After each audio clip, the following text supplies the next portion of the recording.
छत्तीसगढ़ के भूयमा, छत्तीसगढ़ के भूयमा, भाग हमर जागे रे, जागे रे। सभी को नमस्कार। आज के वीडियो क्लिप में आप हमारी छत्तीसगढ़ राज्य की राजधानी रायपुर का नज़ारा थोड़ा देखेंगे। यहाँ के प्रसिद्ध स्थल, यहाँ की संस्कृति, इसे मैं आपको अवगत कराऊंगी। चूँकि 1 नवंबर 2023 को मध्य प्रदेश ने अपना 68वां और छत्तीसगढ़ ने अपना 23वां स्थापना दिवस मनाया। चूँकि आचार संहिता होने के कारण भव्य आयोजन नहीं हो सका, अन्यथा मैं आपको वहाँ कुछ प्रोग्राम भी दर्शन कराती। तो मध्य प्रदेश के विभाजन के पूर्व ये छत्तीसगढ़ जो है वो मध्य प्रदेश का ही हिस्सा था।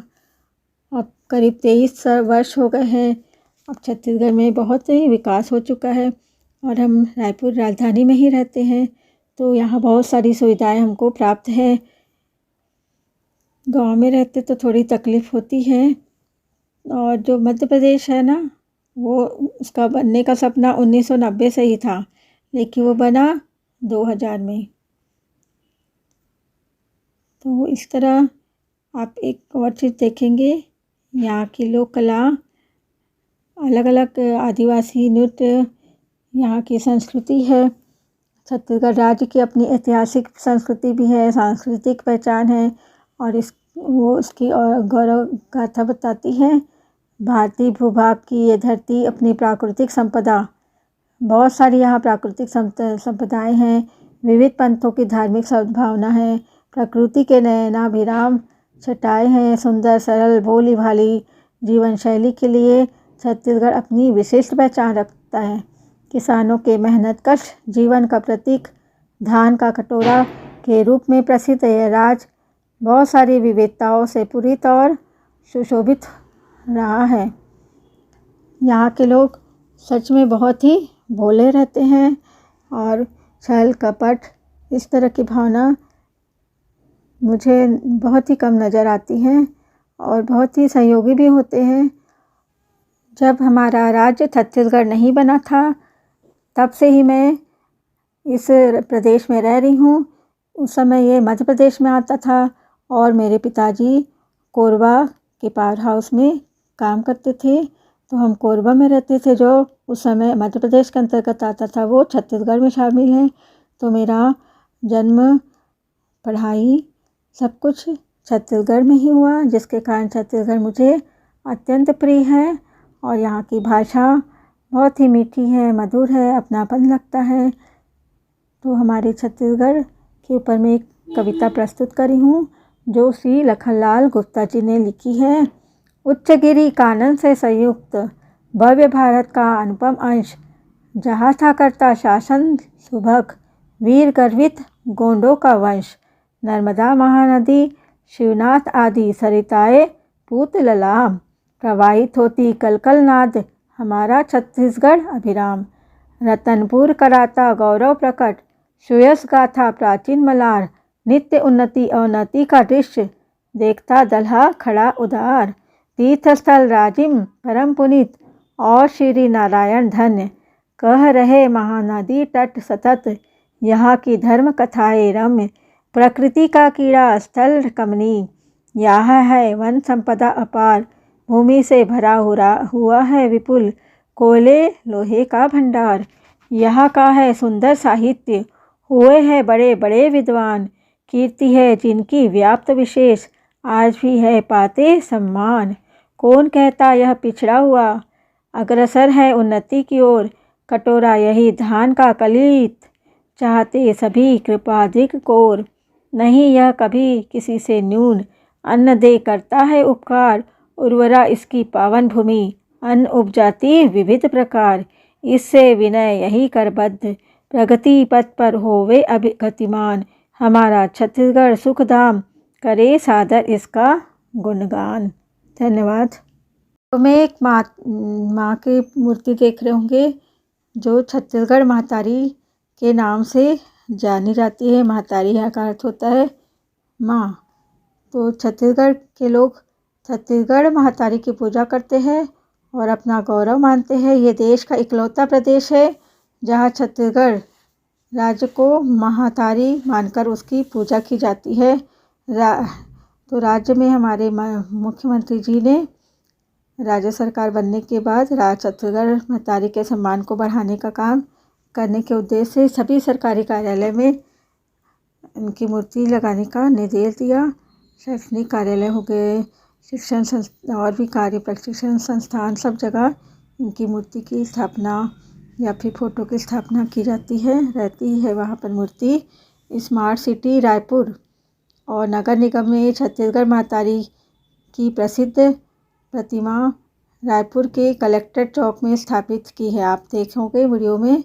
और इसकी विशेषता है, ये जो मूर्ति है वो 11 फुट ऊंची है और 1200 किलो वजनी है और कांस्य की बनी हुई है और इसको 1 महीने के भीतर बनाया गया था। आप देख सकते हो, बहुत ही सुंदर प्रतिमा है। पहले इस छत्तीसगढ़ का मंदिर भी है, रायपुर में भी है, मैं कभी दिखाऊंगी, और धमतरी में भी है। इसमें माँ की प्रतिमा चतुर्मुखी है, लेकिन बाद में कई शहरों में 2 भुजाओं वाली प्रतिमा स्थापित की जाने लग गई और ये छत्तीसगढ़ की विशेषता है महतारी। छत्तीसगढ़ का वैभव संपन्नता हमारे किसानों से है और उनकी खुशहाली में छत्तीसगढ़ महतारी का ही आशीर्वाद है। छत्तीसगढ़ महतारी की प्रतिमा और चित्र लगाने का फैसला उनका मान बढ़ाने के लिए किया जाता है। इसका जो चित्र है वो भारत माता के चित्र के आधार पर बनाया गया था। इसमें छत्तीसगढ़ महतारी को छत्तीसगढ़ के पारंपरिक परिधानों और आभूषण से चित्रित किया गया है। हरे रंग की साड़ी पहनी माता के बाएं हाथ में धान की बाली और हंसिया है और माता का दूसरा हाथ अभय मुद्रा में संतानों को आशीर्वाद दे रहा है। छत्तीसगढ़ महतारी का चित्र अलौकिक या चमत्कारिक नहीं है, बल्कि एक वास्तविक तस्वीर है। ये एक कामेलिन की मेहनत का श्री की मुकम्मल तस्वीर है, जैसे कि हमारी महतारियाँ मतलब माँ लइका ज़माने में दिखती रहती है ना। ये महतारियाँ जिन्होंने हमें पोसा और बड़ा किया। इस तस्वीर में छत्तीसगढ़ महतारी के माथे पर सोने का नहीं वरन पत्तों का मुकुट शोभित है। यह मुकुट छत्तीसगढ़ की प्राकृतिक समृद्धि को व्यक्त करता है। कमर में करधन, गले में सूता, मोहर माला और गोंड में साटी से सुसज्जित छत्तीसगढ़ महतारी यहाँ की मनभावन और सौंदर्यपूर्ण संस्कृति को जाहिर कर रही है। इस चित्र में या मूर्ति में महतारी का वस्त्र हरिहर लुगर मतलब साड़ी को लुगर बोलते छत्तीसगढ़ में। प्रदेश का 44% क्षेत्र वनों से आच्छादित है और यह देश में 33 स्थान पर है। इस लिहाज से यह हरिहर लुगार छत्तीसगढ़ की अपार हरियाली का प्रतीक है। छत्तीसगढ़ महतारी के इस चित्र में बाएं हाथ में धान की बालियाँ है, जो छत्तीसगढ़ को धान का कटोरा कहे जाने को सिद्ध करती है। छत्तीसगढ़ में धान की लगभग 28,000 किस्में हैं, जो विश्व का सबसे बड़ा संग्रह है। महतारी के उसी हाथ में हंसिया भी है, जो छत्तीसगढ़ी स्त्री की कर्मशीलता को बिल्कुल ठीक जाहिर कर रहा है। छत्तीसगढ़ अपनी कला संस्कृति के लिए पूरे देश में मशहूर है, चाहे वह बस्तर की काष्ठ शिल्प हो या बाँस शिल्प। छत्तीसगढ़ में लोकगीत जो छत्तीसगढ़ी भाषा में गाया जाता है। इन गीतों में छत्तीसगढ़ का प्राकृतिक सौंदर्यता के वर्णन के साथ संस्कृतियों का भी वर्णन मिलता है। छत्तीसगढ़ी गीतों में मिट्टी की सौंधी खुशबू आती है। अरपा पैरी के धार को 3 नवंबर 2019 को छत्तीसगढ़ की राजकीय गीत बनाया गया। प्रार्थना में गाया जाता है, हमारे स्कूल में भी, सभी स्कूलों में गाया जाता है। इसके बाद 2019 के बाद से इसे गाया जाता है। छत्तीसगढ़ की आत्मा और देह की बरसों पहले इस गीत में शामिल किया गया है। यह छत्तीसगढ़ का राज्य गीत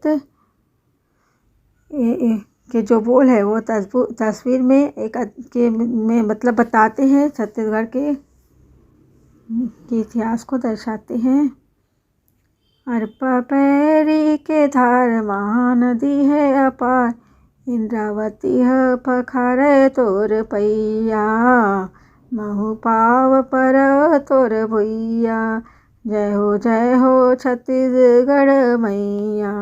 छत्तीसगढ़ इतिहास में ये और भी एक चीज़ के लिए प्रसिद्ध है, ये श्री राम का ननिहाल कहलाता है।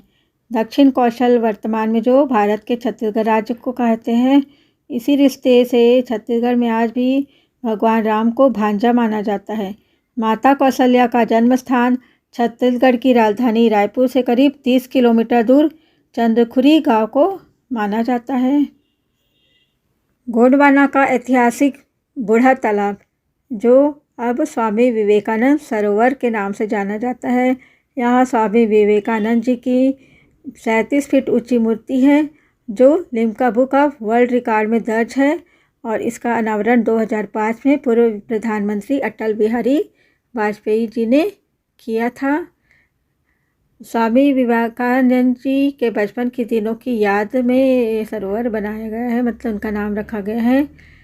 यहाँ पर स्वामी विवेकानंद जी अपने दोस्तों के साथ गोते लगाते थे। लेकिन और एक ही इसका इतिहास रहा है, जो संपूर्ण आदिवासियों और भारतवासियों के लिए है। भले ही आज ये सरोवर देश दुनिया में स्वामी विवेकानंद सरोवर के नाम से मशहूर है, लेकिन रायपुर के स्थानीय जनता और छत्तीसगढ़ के आदिवासियों में ये सरोवर तो बूढ़ा तालाब के नाम से ही प्रचलित है। ये रायपुर का सबसे पुराना तालाब है और इसके निर्माण का आदेश राजा रायसिंह जगत ने 13वीं शताब्दी में दिया था। दुर्ग के जो व्यक्ति है गोंड जी, वो कहते हैं कि इसका उल्लेख गोंडवाना साहित्य में मिलता है। राजा रायसिंह जगत अपनी सेना लावा लश्कर को लेकर चांदाराज होते हुए जा रहे थे, तब उन्होंने इसके निर्माण का आदेश दिया था। आगे बढ़ने के लिए इसको बड़ा पुराने टिकरापारा में एक और तालाब खुदवाया था। इस तालाब की खुदाई 12 एकड़ भूमि में उनके साथ चलने वाले स्त्री पुरुषों ने शुरू की। मात्र 6 महीनों में श्रमिक और कारीगरों ने इसका निर्माण पूरा कर रायपुर को उसको पहला तालाब उपहार में दिया। इसकी खुदाई में 3000 पुरुष और 4000 स्त्रियों ने काम किया। हाथी और बैल जैसे शक्तिशाली जानवरों का भी उपयोग खुदाई में किया गया था। कृषि औजारों का भी खुदाई कार्य हेतु अधिकतर उपयोग किया गया। जब तालाब बनकर पूरा हो गया तो इसका नामकरण गोंड समुदाय के इष्ट देव बूढ़ा देव के नाम से बूढ़ा तालाब इसका नाम दिया गया। स्थानीय जनता इसे आज भी बूढ़ा देव या बूढ़ा तालाब के नाम से ही जानती है। फिर उसके बाद राजा रायसिंह ने इसी के चारों नया नगर बसाया, जिसका नाम रायपुर पड़ा। अंग्रेज़ों के समय यह रायपुर हो गया। पहले रायपुर कहते थे, अब रायपुर हो गया। बूढ़ा तालाब के अलावा भी अनेक तालाब बनाए हैं। दुख की बात है कि बहुतों का नामा निशान मिट चुका है। और अब इस तालाब की आप दुर्दशा देख रहे होंगे, कितनी पॉलीथीन्स वगैरह पड़ी हुई थी, क्योंकि दुर्गा जी की मूर्ति भी यही विसर्जित की गई थी। यहाँ पर एक रहस्यमयी सुरंग भी है। बूढ़ा तालाब के साथ एक और छोटा तालाब कंकालीन तालाब भी बनवाया गया था। हालांकि बाकी तालाब लुप्त हो गए हैं, लेकिन कंकालीन तालाब आज भी मौजूद है। बूढ़ा तालाब और कंकालीन तालाब के बीच 1 किलोमीटर की दूरी है। कंकालीन तालाब का स्रोत एक कुंड से होता है, जो अभी भी अस्तित्व में है। इस तालाब को खाल बनाता है जो सुरंग है वो। और तालाब के बीच में एक छोटा सा मंदिर भी है। कंकालीन तालाब की गहराई बूढ़ा तालाब से भी ज़्यादा है। ये हमेशा से गौर किया गया है कि बूढ़ा तालाब का जल स्तर कंकालीन तालाब के जल स्तर को भी प्रभावित करता है। इससे दो लोगों की मान्यता है कि बूढ़ा तालाब और कंकालीन तालाब को जोड़ने वाली एक आंतरिक सुरंग है। और सुरंग में शुमार संपत्ति रखे जाने की बात कही जाती है। अंग्रेज़ों ने इसे ढूंढने का भी प्रयास किया था और बहुत तलाश किया लेकिन नहीं मिला, क्योंकि कहते हैं कि इसका मुख्य कपाट कंकालीन तालाब के मंदिर के नीचे मिला है, लेकिन उसको खोलने में वो असफल रहे। सारी कोशिश बेकार हुई और उन्हें कुछ भी नहीं पता चला। और समय के साथ सुरंगों के मुंह मलबे से बंद हो चुके हैं। अभी तो कंकालीन तालाब में नहीं दिखा पाऊंगी, मैंने आपको बूढ़ा तालाब ही दिखाया है। आदिवासियों में तालाब बनाने की विशेष कौशलता थी, मतलब उनमें बहुत विशेष कला थी तालाब बनाने की। तो इतिहास वैज्ञानिक और लेखक बताते हैं कि आदिवासियों को तालाब, नहर और कुएं बनाने के लिए खास तौर पर बुलाया जाता था। वे मेहनती होते थे। मिट्टी और भूगोल के ज्ञान से वे सटीक तरीके से बता पाते थे कि पानी कहाँ मिलेगा। उनसे खुदाई करने की पारंपरिक और ज्ञान जो है वो पीढ़ी दर पीढ़ी सौंपी जाती थी। एक और समुदाय का उल्लेख है जो तालाब बनाने में माहिर थी। वे थी ओड समुदाय, जो बंजारा समुदाय के हैं। वे राजस्थान से लेकर मध्य प्रदेश और आंध्र प्रदेश तक उन्होंने तालाब बनाया है। अब गोंड आदिवासी सभ्यता मिटते जा रही है। बूढ़ा तालाब के बीचों बीच एक छोटा सा टापू है। इसी टापू में बुढ़ादेव का प्रतीक स्थापित है। इस टापू में जाने के लिए रास्ता बना हुआ है, जहाँ लोग नित्य पूजा करने के लिए जाते हैं और ये आस्था का स्थल है। इसी टापू पर राज्य सरकार ने स्वामी विवेकानंद की बड़ी मूर्ति स्थापित की है। आपको दूर से दिखेगी। अपने सरकारी दस्तावेजों में इसे विवेकानंद सरोवर के रूप में दर्ज किया है, लेकिन अभी भी लोग उसको बूढ़ा तालाब ही कहते हैं। आदिवासी समाज हमेशा से इस नाम का विरोध करते आया है।